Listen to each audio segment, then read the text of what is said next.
Salam. Heç düşünmüsünüzmü milyarder olmaq sırf bəxt məsələsidir, yoxsa bunun arxasında dəqiq bir plan var?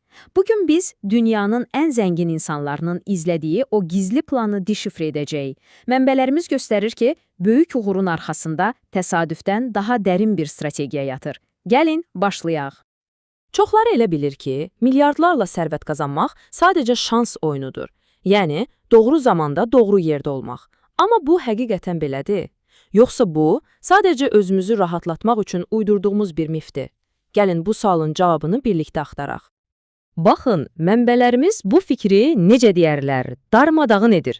Uğur zər atmaq kimi təsadüfü bir şey deyil. Əksinə, bütün bu hekayələrin arxasında aydın bir naxış, demək olar ki, bir plan var. Və bugün biz həmin planın sirlərini açacağıq. Yaxşı, bu planı başa düşmək üçün gəlin ilk dayanacağımıza gedək, rəqəmsəl dünyaya. Bugünümüzü, həyatımızı formalaşdıran o dahi beyinlərə bir nəzər salaq. Görəsən onlar gələcəyi necə gördülər və bu bizə hansı ipuçlarını verir? Və siyahımızdakı ilk ad, ilk sübutumuz Jeff Bezos.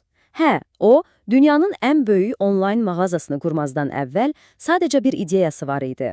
Onun hekayəsi gələcəyi görməyin nə demək olduğunu anlamaq üçün deyərdim ki, əla bir başlanğıcdır. Əsl heyratamız məqam nədir bilirsinizmi? Hamı internetə sadəcə bir məlumat mənbəyi kimi baxanda, Bezos onu dünyanın ən böyük bazarı kimi görürdü. Bəli, o onlayn kitab satmaqla başladı. Amma bu sadəcə ilk addım idi. Əsl məqsədi hər şeyin satıldığı bir hər şey mağazası yaratmaq idi. Bax, məhz bu nəhəng vizyon Amazonu bugünkü Amazon etdi. Təxminən eyni vaxtlarda başqa bir dahi də bambaşqa bir gələcək xəyal edirdi. Söhbət, əlbəttə ki, fərdi kompüter inqilabının memarı Bill Gates'dən gedir. Onun açdığı pəncərə isə hər evə, hər ofisə baxırdı. Unutmayın, o dövrdə kompüterlər sadəcə nəhəng şirkətlər və alimlər üçün olan o mürəkkəb böyük maşınlar idi. Amma Gates nə gördü? Tam əksinə, hər masanın üstündə bir kompüter. Bax, bu vizyonla o, texnologiyanı hamı üçün əlçatan edən Windows'u yaratdı və beləcə Microsoft'u rəqəmsal dünyanın demək olar ki, kralına çevirdi. İnternet böyüdükcə özü ilə birlikdə dəhşətli bir problem gətirdi. Xaos.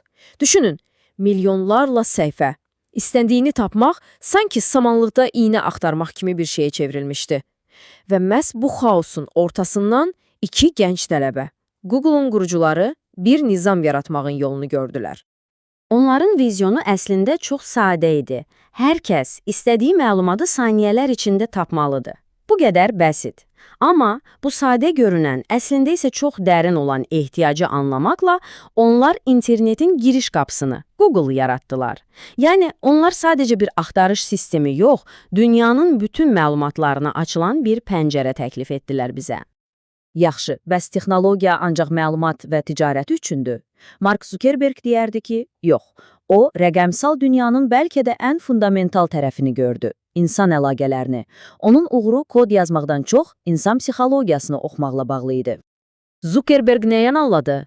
O anladı ki, bizim ən dərin, ən təməl ehtiyaclarımızdan biri aid olmaq, başqaları ilə əlaqə saxlamaqdır.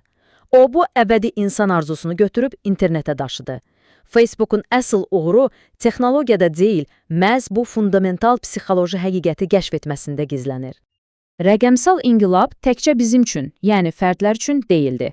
Bəs şirkətlər? Bu sualın cavabını bizə sonuncu rəqəmsal memarımız Larry Ellison verir.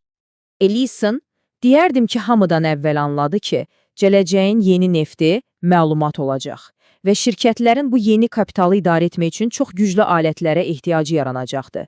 O, bu ehtiyacı görüb Oracle yaratdı və beləliklə də biznes dünyasının məlumat anbarlarının açarını, necə deyərlər, əlinə aldı. Bu, təmiz, soyuqqanlı bir strateji gedişi idi. Yaxşı, bəs bu gələcəyi görmək bacarığı ancaq rəqəmsal dünyaya, yəni proqramlara, kodlara aiddir? Əlbəttə ki, yox. İndi gəlin biraz da real dünyaya, yəni atomların bitlərdən daha vacib olduğu sahələrə baş vuraq və fiziki dünyanı dəyişdirən liderlərlə tanış olaq. Və əlbəttə ki, mövcud, köhnə sənayələr yerindən oynadan bir liderdən danışanda ağla ilk gələn ad kimdir? Elon Musk. O, sadəcə qaydaları dəyişmirdi. O, demək olar ki, mümkünsüzü hədəfləyirdi. Baxın, başqaları avtomobil sənayesini biraz yaxşılaşdırmağa çalışarkən, Musk onu kökündən tamamilə yenidən icad etməyi hədəflədi. Başqaları kosmosa ancaq dövlət layihəsi kimi baxanda, o bunu şəxsi bir biznesə çevirməyi bacardı. Onun əsl sirri budur. O sizə məhsul satmır. O, bəşəriyyət üçün daha yaxşı bir gələcək vizyonu satır. Texnologiyadan, kosmosdan sonra gəlin indi tamamilə fərqli bir aləmə keçid alaq, lüks dünyasına. Və burada bizi Bernard Arnault'un unikal vizyonu gözləyir. Bu həqiqətən dahiyanədir.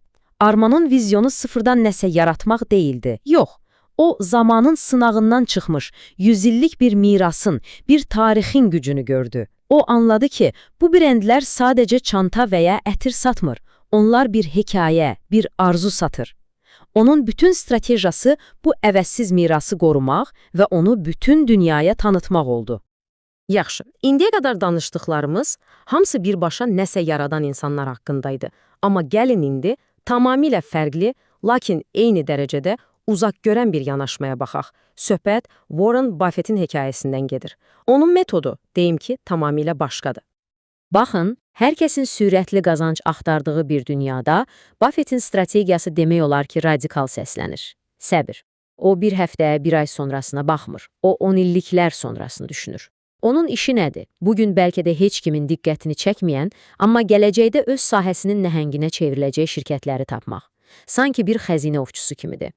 Və məhz bu sitat Buffett'in bütün fəlsəfəsini, onun səbirli və gələcəyə yönəlmiş investisiya strategiyasını bir cümlədə mükəmməl şəkildə ifadə edir.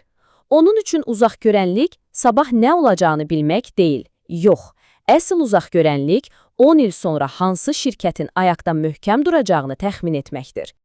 Deməli, texnologiya, sənaye, lüks, investisiya. Görürsünüz, tamamilə fərqli sahələr.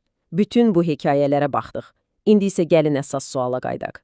Bütün bunları bir-birinə bağlayan ortaq bir nöqtə, ortaq bir xüsusiyyət varmı? Yəni bu qədər fərqli sahədən, bu qədər fərqli strategiyadan sonra doğrudanmı hamısını birləşdirən ortaq bir cəhət var? Bu insanların hamısının istifadə etdiyi, necə deyərlər, bir milyarder planı mövcuddurmu? Cavab bəli var və o plan məhz budur. Birincisi, hamının getdiyi yoldan kənara çıxmaq, yəni risk etmək. İkincisi, sadəcə mövcud olanı təkrarlamamaq, yenilik etmək. Üçüncüsü, kiçik hədəflərlə kifayətlənməmək, geniş düşünmək. Və nəhayət, bəlkə də ən vacibi, tələsməmək, səbirli olmaq və uzun müddətli işləmək. Görürsünüz, sərvət bəxtə-bəxtə atılan bir zər deyil, məhz bu planın bir nəticəsidir. Və sonda bu araşdırmanı bir sualla yekunlaşdırmaq istəyirəm, amma bu dəfə sual sizədir. Bu planı götürüb öz dünyanıza tətbiq etsəniz, siz hansı gələcək trendini görürsünüz? Hansı böyük fürsətlər hələ də kəşf edilməyə gözləyir? Bu barədə düşünməyə, məncə, həqiqətən dəyər.